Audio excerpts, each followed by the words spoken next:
Bible చెప్తుంది, తండ్రి పాత్ర ఏమిటి, బిడల పాత్ర ఏమిటి, తండ్రి చేయవలసింది ఏంటి, బిడలు చేయవలసింది ఏంటి.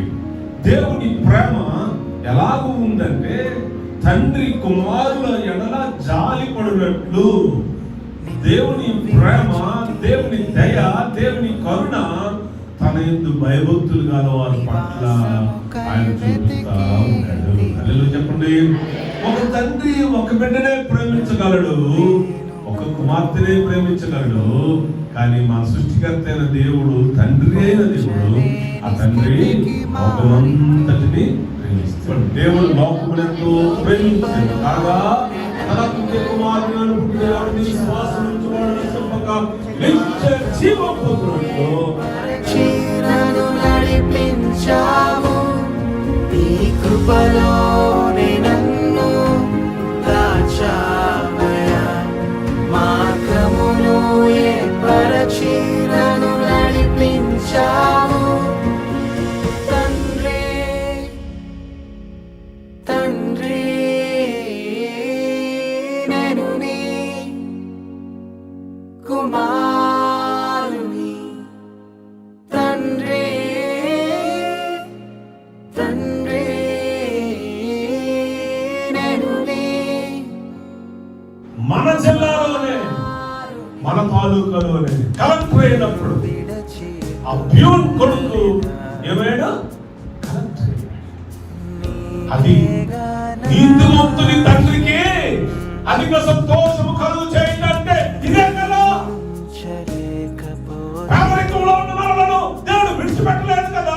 తన జ్ఞానంతో నింపి, తన కొమ్ముతో నింపి, తన ఐశ్వర్యం చొప్పున తన యొక్క బిడ్డలకు నేర్పిన నీతి బోధనలు బట్టి, శిక్షలో బోధనలో పెంచిన దాన్ని బట్టి నీతిమంతుని తండ్రికి అధిక సంతోషం కలుగునంటే ఒక కాలేజీలో ప్యూన్గా ఉన్న తన యొక్క కుమారుడు ఐఏఎస్ ఆఫీసర్ అయినప్పుడు అతనికి ఎంత ఒక రిక్షా తొక్కునే వాడి కుమార్తె ఐఏఎస్ ఆఫీసర్ అయ్యి ఆ రిక్షాలో తన తల్లిని కూర్చోబెట్టి ఐఏఎస్ ఆఫీసర్ గా ఆ రిక్షా తొక్కున్నప్పుడు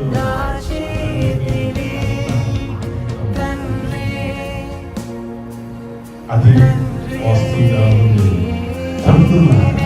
మీ పిల్లలకు కోపం లేక వారిని పరమ శిక్షలో బాధలో వారిని పెంచాలి. ఎప్పుడైతే మనం పెంచుతామో వారి పెద్దవాళ్ళ సామెతల గ్రంథం 22:6 వచనంలో మనం పదే పదే పదే పదే వారికి ఏమి నేర్పిస్తున్నాం. బాలుడు నడవవలసిన త్రోవను పెద్దవాళ్ళ దారిలో నుంచి తొలగిపోడు. హల్లెలూయా.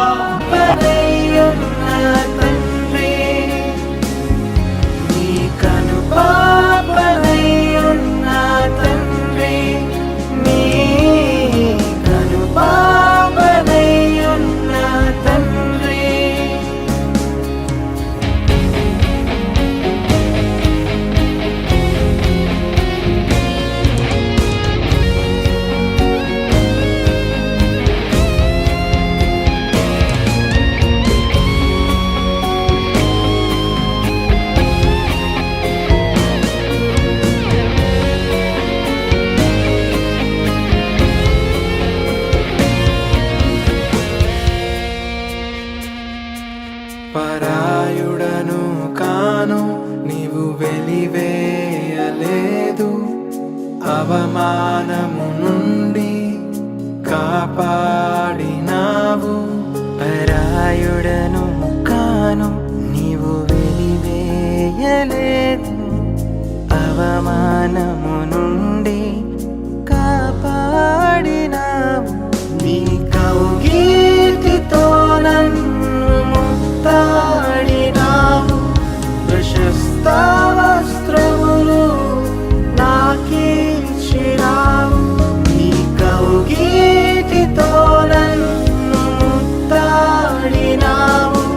ప్రశస్త వస్త్రములు నాకిచ్చినావు.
పాపనై ఉన్న తండ్రే